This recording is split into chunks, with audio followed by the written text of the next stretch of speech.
the time tunnel wasn't just a sci-fi show. It was a fracture in reality. The time tunnel was trying to look like a multi-million-dollar feature film on a brutal television schedule. Once you see that, you stop watching the time tunnel as just any normal sci-fi show. You start watching it as a weekly act of survival. And the desperate nature of that survival operation meant the lead actors were constantly putting their lives directly on the line. The Titanic episode almost killed James Darren. Don't reduce this to somebody slipped on set. That's an American boat. Huh? Are you American? Darren was reportedly knocked completely unconscious in a tank of dirty, stagnant studio water after hitting a hidden cable during a stunt sequence. For context, that's the real version of the show. The massive gap between what audiences saw at home and what the actors were actually surviving on set. On screen, a thrilling historical spectacle. Under the water, panic. And the very real possibility that a TV set could become a death trap. Irwin Allen had a massive reputation for making television feel 5 times bigger than it actually was. His secret wasn't pure creativity. His secret was understanding exactly how the viewer's eye processes information. Scale can be completely manufactured through editing rhythm. Allen knew that if you place enough confidence around a cheap image, the viewer's brain will complete the illusion for you. So, when viewers saw massive naval fleets, giant explosions, or historical cities, they weren't watching anything made fresh for that episode. They were watching a brilliant collage of existing movie film. It's easy to dismiss this as Irwin Allen just being cheap and cutting to stock footage, but his optical team was doing something way more sophisticated, a process called the Wedge. Long before digital compositing existed, they used a primitive, entirely analog version of a deepfake.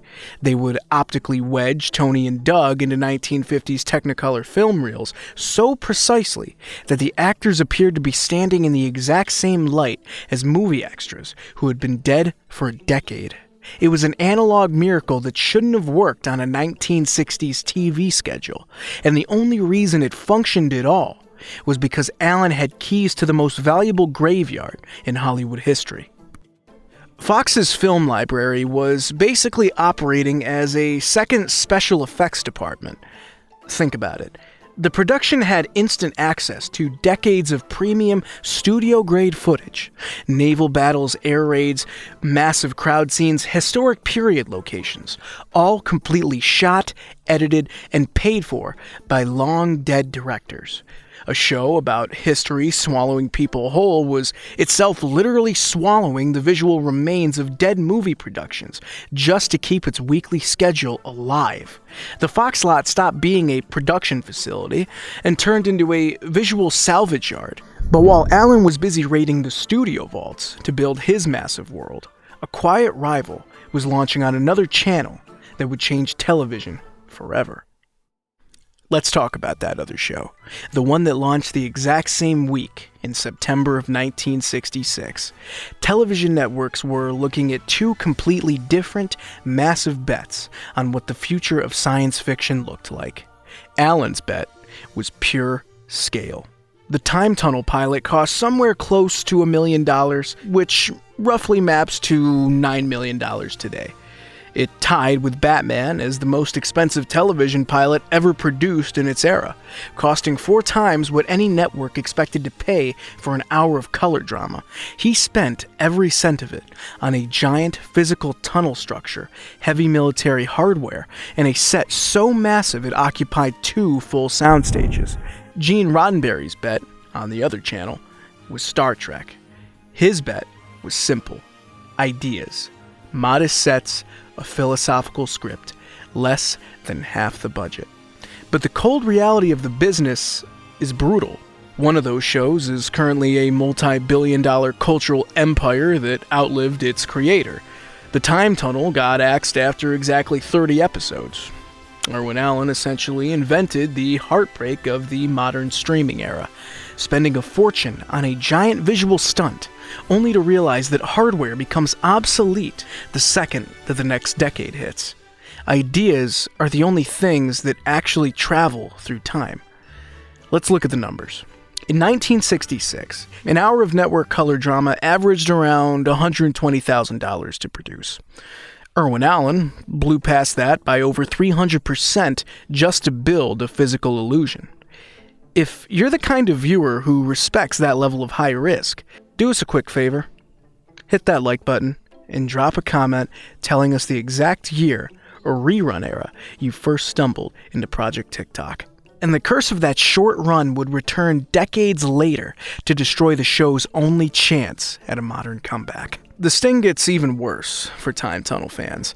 When the 2002 big-budget reboot was pitched, Fox executives passed on it specifically to clear the room on the schedule for Joss Whedon's Firefly, which, of course, they did.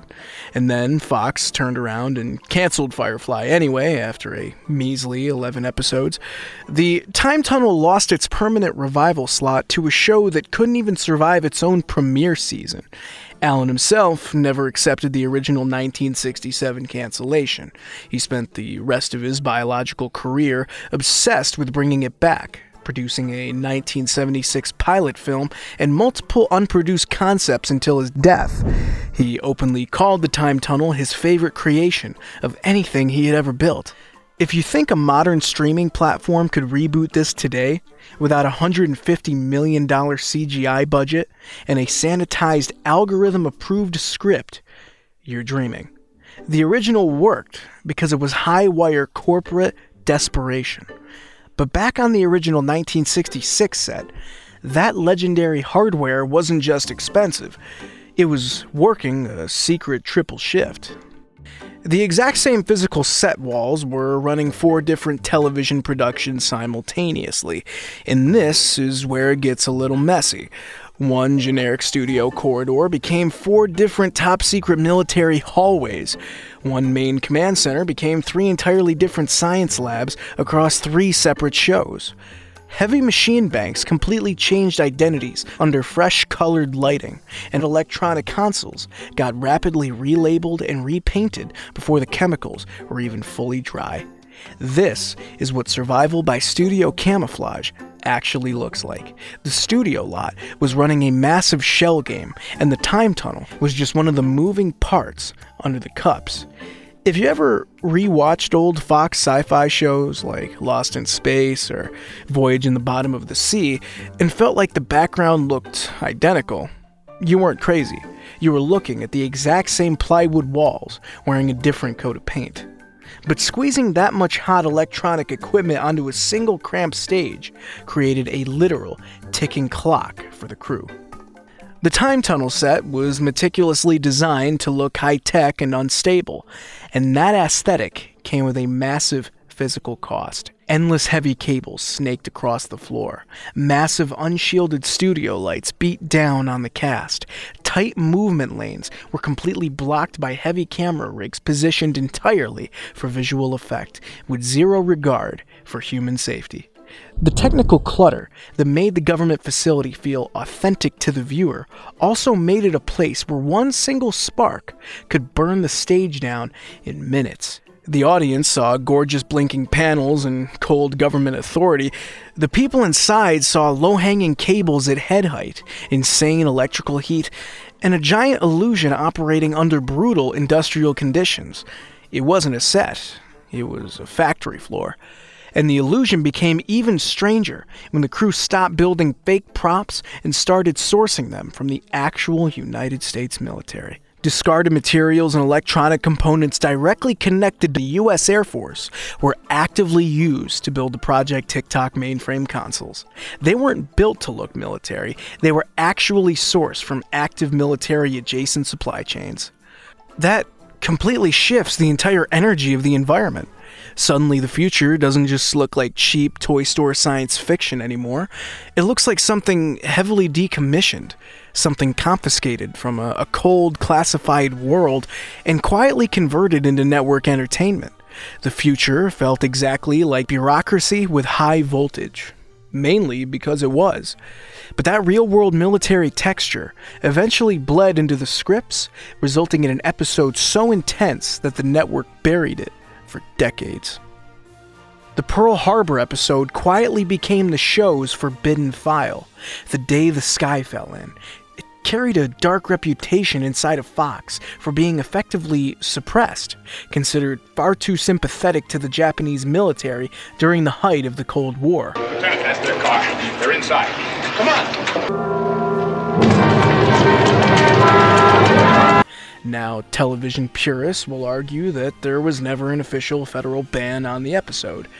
They're technically right, but network executives operate on a different kind of fear, and their informal reluctance to ever let this re-air tells you everything that you need to know. This was a series openly willing to turn massive real-world national trauma into weekly pop entertainment. But this specific episode pushed way too close to genuine psychological horror. Tony and Doug land in Pearl Harbor on December 6, 1941, exactly 24 hours before the devastating morning attack. Tony suddenly realizes his own biological father is stationed right there on the base. He was just a small child when his father went missing in action. Now, he's standing right next to him as an adult, knowing exactly what is coming in just a few hours, and completely unable to stop it. He meets his own childhood self. He watches the bombs start to drop.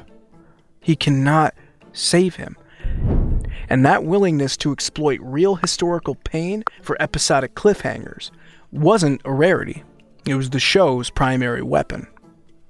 The show's darkest trick was how it ruthlessly mined real-world tragedies for cheap suspense. The time tunnel repeatedly dropped its main characters into historical events that the audience at home still actively feared or remembered. One minute, you're brushing up against genuine national pain. The very next minute, the show is aggressively pushing you into a commercial break with a high-intensity cliffhanger. It's an incredibly dangerous balancing act, and it gives the entire series a deeply eerie aftertaste. Long before modern directors were praised for crashing real vehicles for visual spectacle, Irwin Allen was already pulling off the ultimate version of that trick, using tinted, heavily edited footage of real disasters to sell commercial television. But the original pilot script had a twist so dark, it would have completely broken the show's adventure format in the very first hour.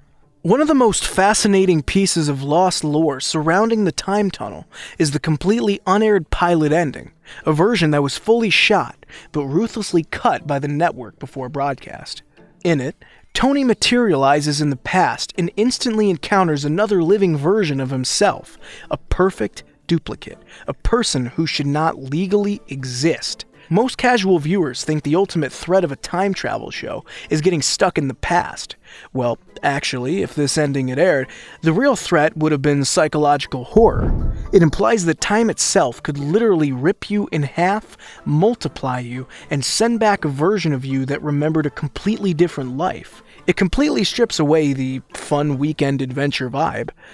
But the horror the network actually delivered wasn't in the script. It was what they did to the actors the day that the show was canceled. The show was abruptly canceled mid-story, and absolutely nobody bothered to tell the cast.